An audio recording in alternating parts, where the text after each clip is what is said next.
And we're back to learning HTML, and this time I'm going to show you how to use the list item tag.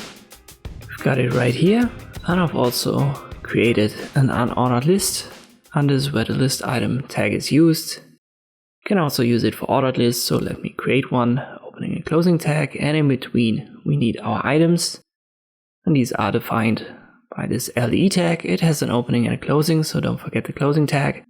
Let me make it item A. And I'll copy it 2 times and make it item B and C.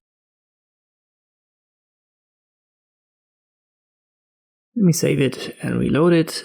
And we can see our 2 lists on the left hand side.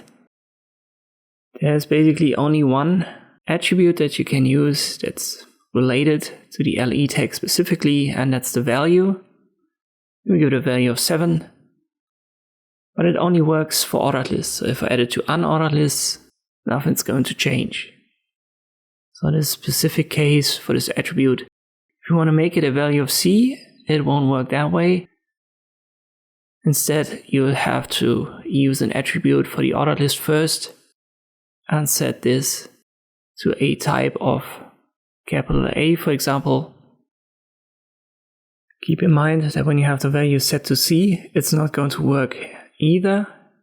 Let me set it back to the value of 7, so a numerical value, and now the type determines that we are going to use the 7th capital letter of the alphabet, which is the G letter.